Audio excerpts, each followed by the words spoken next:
If you want to know the power of a good idea, look no further than Olivia Wang. 4 years ago, she was working part-time as a waitress in a coffee shop near Sydney's Bondi Beach when she had a light bulb moment. Olivia's brilliant idea turned into a business that now turns over $1 billion. But it's Olivia's views about what will happen after the pandemic that really makes you sit up and think. There is no so-called geographically differentiation anymore. Everything is global. The internet is cloud-based. So everyone is in actually one room is in the cloud. So we do think in the future geographically won't be a challenge. Boundary will be very vague. So we think the business will be in a global spectrum. Hi, I'm Tim Harcourt and you're watching After the Pandemic.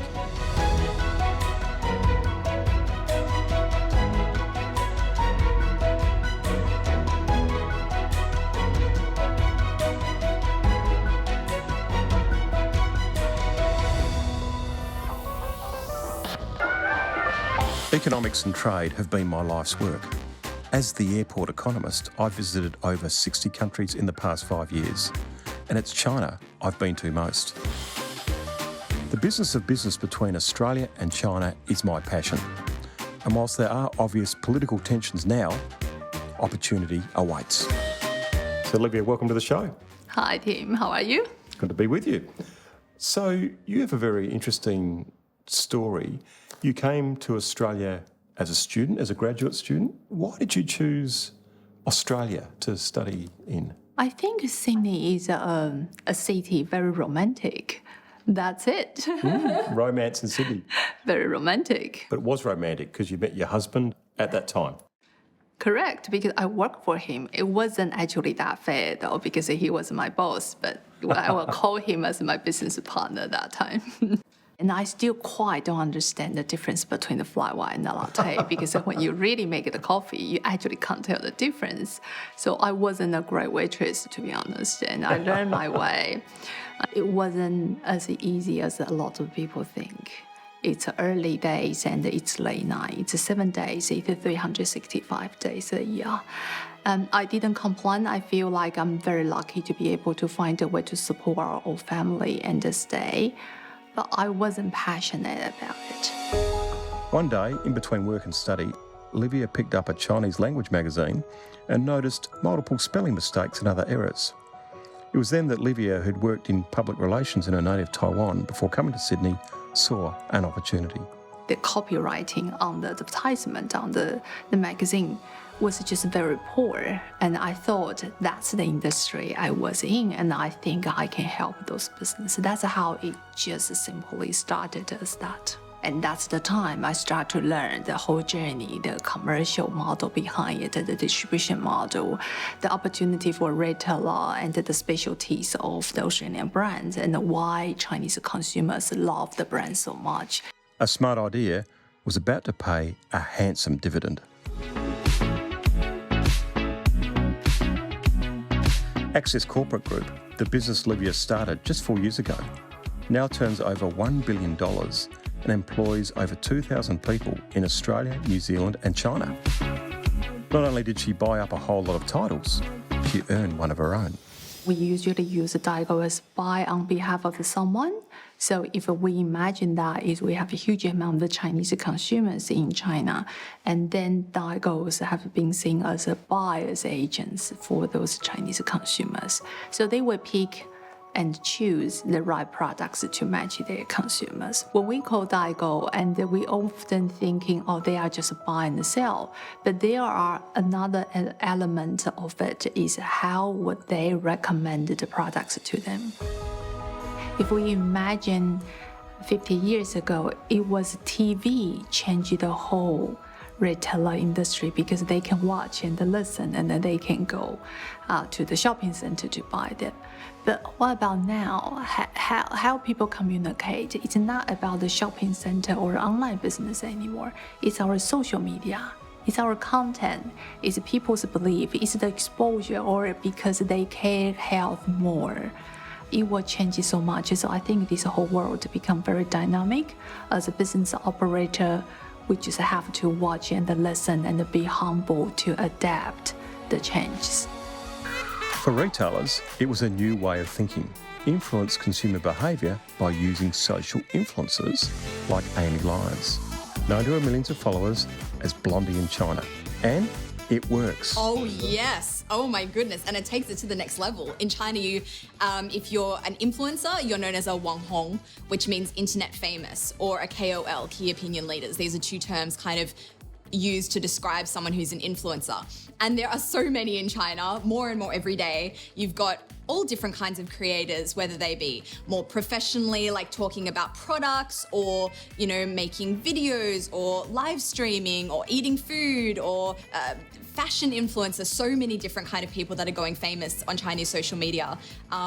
As I said earlier, very saturated market right now. 来自悉尼赛区新南威尔士大学李慧莲。大家好，我是来自澳大利亚的李慧莲。I landed, I was part of this crazy whirlwind of a competition, kind of like The Voice. You know, you have your judges, you have a live audience, and you're there giving a speech or answering questions, and it was the craziest experience ever, and it kind of gave me that in an understanding of Chinese social media. It was as a part of that show that I started my Weibo account. I grew some amount of followers, and that was kind of the springboard that I kind of pushed off in later years. When making my videos up until this day, by having a script and memorizing it, it's kind of the best way for me to learn Chinese, because I'm forcing those words into my head over and over again, and the context and everything about it. So I found it a really good way of studying. Now, you've done a variety of videos with food and culture and language and business and so on. There was one video, the chopstick legs video, that sort of, it got you a start, didn't it? Yeah. 最近很多人问我 ，Amy 怎么瘦大腿呢？怎么能够瘦成筷子腿？ In the beginning, when I started making videos, I didn't really know what kind of videos I wanted to make. I didn't really know what kind of creator I was going to be. So I thought, well, I've got this background in cheerleading and fitness, and I had come to China with, you know, probably the best shape of my life. And I was like, you know what, there's a bit of a gap in the market here. There's no fitness influencer in China making content in Chinese specifically for a Chinese audience. So I thought naively, oh, I can fill that gap. So in the beginning, I started making fitness-based videos in Chinese. And the first video that I made that went viral was called chopstick legs, because there is this existing term in China called 筷子腿, where your legs literally are as thin as chopsticks. So that's kind of like the ideal that people at that time at least were striving for. So I thought, let's make this into an exercise video. It's already kind of a hot topic. Maybe the video will go well if I put that in the title. So I made the video. It was reposted by a few big accounts, and that kind of got me a bit of a push.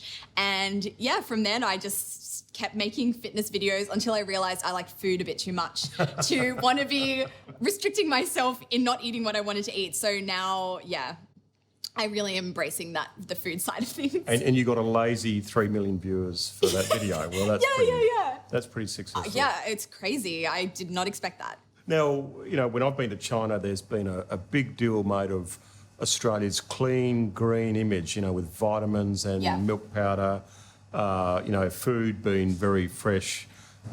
Is this still a thing for Australia, you know, putting the green back in the green and gold? Oh, 100%. Like I think that image very much exists. A lot of brands that have wanted to work with me before are health brands, because they know that having an Australian face of a product who can speak Chinese, like, it can help sell their brand even more, because, oh, Australian, healthy.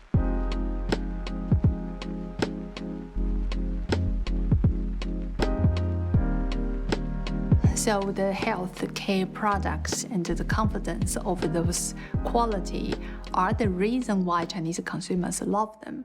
But I don't think it's only that. I do think Australian brand can have very unique creativity. We have Manese, they have a flan flour design. How do you make that become sexy? I use that word, clay mask on a woman's face. That's creativity. It's not only a safety and a natural anymore. It's a creativity, and that sometimes people want to get something they actually don't know. And that's something we find Australia has a huge potential too. It's interesting, isn't it? Whilst countries like China, Korea, Singapore, Japan are putting all their students into STEMs, science, technology, engineering, mathematics, Accounting. They're underplaying creativity, and yet Australia has good creativity, and it's what people in China and elsewhere want. So we really should be thinking about the creative assets, not just STEMs, right? We are the global consumer countries now, so everyone is learning the best from each other. So we do believe each country has its uniqueness, but doesn't need to stop there. I think there are potential to grow from all of the countries and the brands. If you understand better the wealth that can come from creativity and intellectual capital, then Professor James Laurenson. James is the director of the Australia-China Relations Institute at the University of Technology in Sydney. James Laurenson, welcome to the show. Great to be here, Tim. And he's cautiously optimistic about the post-COVID future for China and Australia. China is the first major economy to start coming out the other side of the COVID economic shock.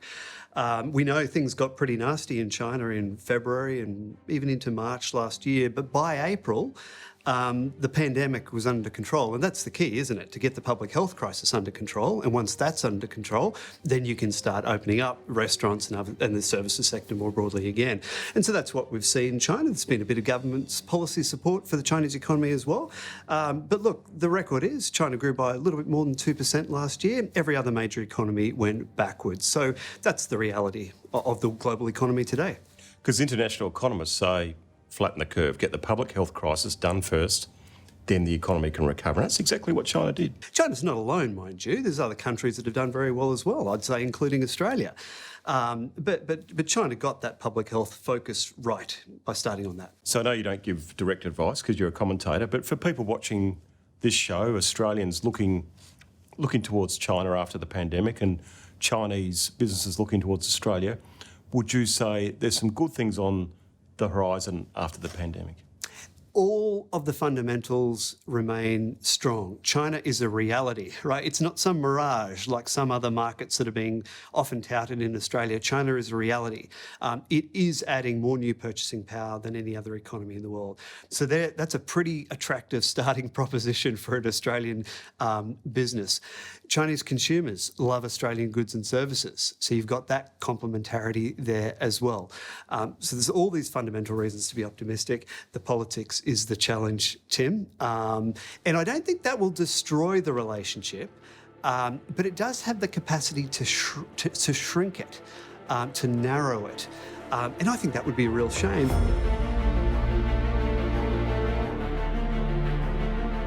After years of good work, this is where the hard work begins.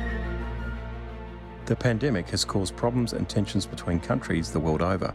China's relationships with a heap of countries have deteriorated over the last 12, 24 months in particular. But Australia is an outlier in two particular areas, and there's a lot of people who don't want to admit this. There's two areas. One is high-level dialogue, that is the leader level at the ministerial level, has completely broken down, right? We're an outlier. No other country is in that position. And the other area we're an outlier in is the extent to which the politics has spilled over to affect trade. So, yes, there is a general deterioration here. We're not alone in that sense, but let's not pretend that the situation Australia's bilateral relationship with China is in is completely normal. It's not. We are an outlier. Now, it seems in Australia that this debate is polarised. There's a blue corner of defence security people who have just been talking about you've got to watch out for China and don't worry, we'll just diversify to India or Indonesia like that, without any thought about the economics of diversification. Then there's a group in business, of course, who say, look, we've just got to not upset China, whatever we do. And yet there's also people caught in between. I mean, do you think the defence security interests have just completely outswamped the trade interests? Defence and security types, for their own good reasons, typically think of the world in zero-sum terms. So my win is your loss. Now, business and economics folks don't see the world in those terms. We see it as a positive-sum game. Both countries can win here. And China's not Australia's enemy. I mean, let's be clear about that. It's our biggest trading partner. In the science and technology space, more Australian research publications now include a Chinese co-author than an American one. So we have got to be very careful that while we're not going to be naive to the security and the strategic challenges that China's rise presents, they're not the enemy. And there's a lot of opportunities and a lot of scope for cooperation that we can still continue on with. Yeah, cooperation rather than competition's the name of the game. I mean, aren't there things we can do to secure our own interests, protect our own interests, given that we're a different system?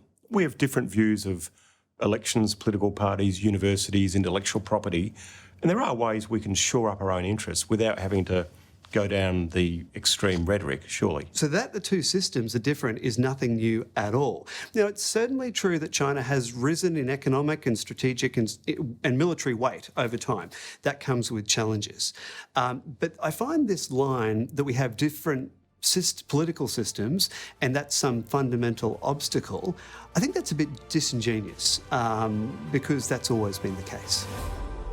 Yet here's the paradox, one that should offer some hope for all the turbulence brought by COVID. There are some companies, especially those flexible and nimble enough to adapt and adopt, who are doing better business than usual. Are there any Australian brands that you think have done quite well under COVID conditions?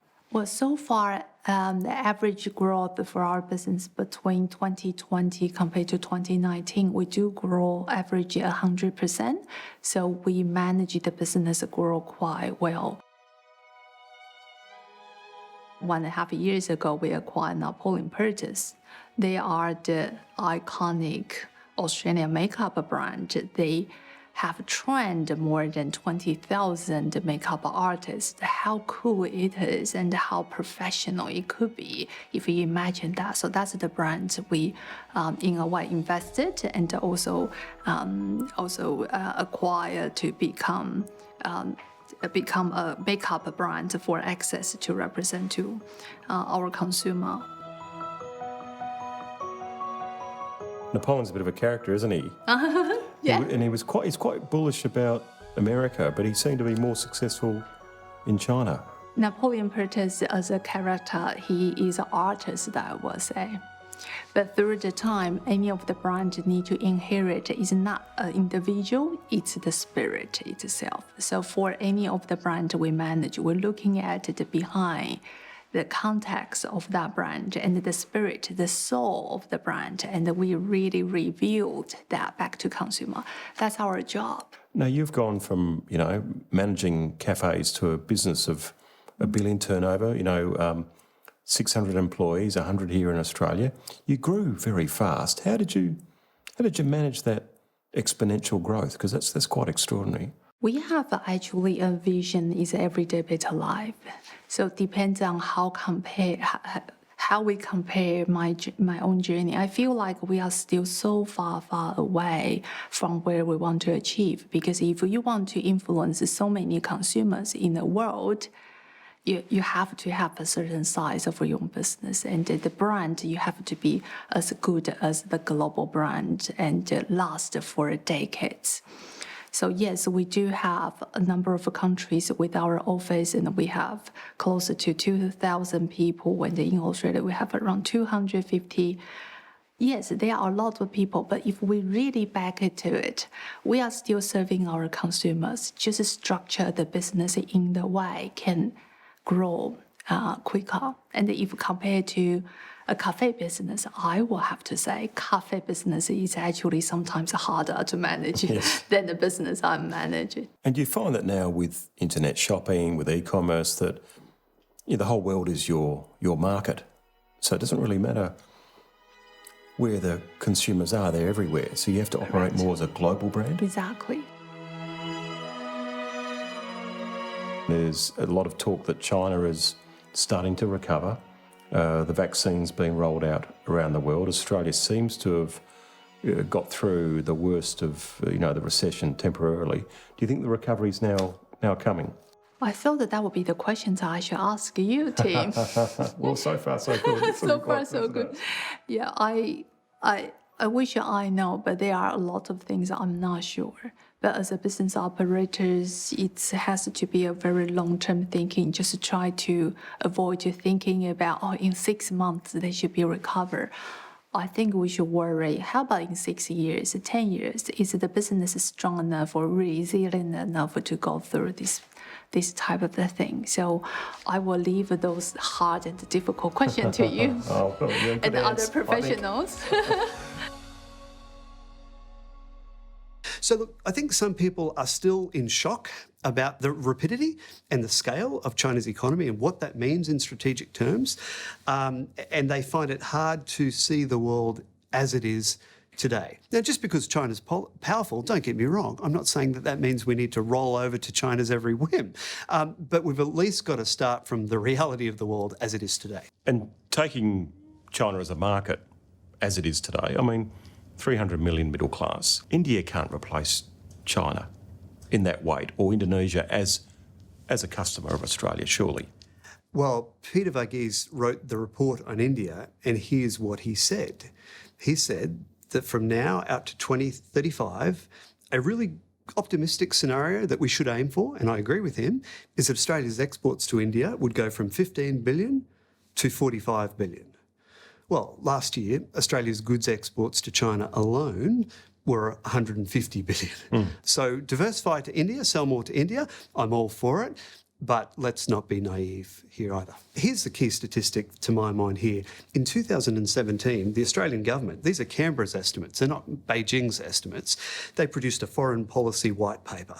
It forecasts that from 2017 to 2030, China's economy would add more new purchasing power than the US, India, Japan, and Indonesia combined. So all those other markets are growing, that's great. But it doesn't take away from the fact that China is there and it's actually set to add more new purchasing power than all of those new alternatives put together. So you'd have a lot of people pitching brands at you from all directions. I mean, what's the percentage of ones do you take? Well, so far, I actually calculated, and it's around 4% of the brands. And what are the three things you look for in taking on a brand? Well, first of all, I need to like it as a consumer. Yeah, that's a very important policy. If I don't even feel like I want to buy the products, I don't think I should present that to the consumers. And the second thing is it has to offer something on the market you can't find. If we can't offer a better solution, then doesn't mean that we will need to do that. There are already a lot of options on the market. Has to fill a gap. Either fill the gap or have a higher standard, or raise the bar, or challenge the status quo. And the third one, I would say, the brand is something I feel like in 10 years' time, 20 years' time, 50 years' time, it can still be there. It can last that long, because I feel time is the best judge to be able to value, say, is that anything valuable enough? So if I, in summary, three things I'm looking at, say, am I happy to be a consumer? Do I offer a better solution? Number three is time is the judge. Can they pass the judgment? It's been quite the rags to riches ride for Olivia Wang. Her success has brought a beautiful home on Sydney's waterfront. But more than that, it's brought wisdom and business savvy, which she's willing to share. Now, you know, you've gone from the student at Sydney University to being a successful business person. What advice would you give to a young person now wanting to be an entrepreneur or a business person? Do you think they can do it? And what advice would you give them that you think could carry on? If I could do it, I think everyone can do it. Very modest. At the same time, probably the only one advice I will give is to do something you really love, because that will help you to get through a lot of difficulties and still feel like we are having fun. So have good passion, good values, and the business will look after itself. Correct. Olivia, thanks very much for being on the program. No, thank you, Tim.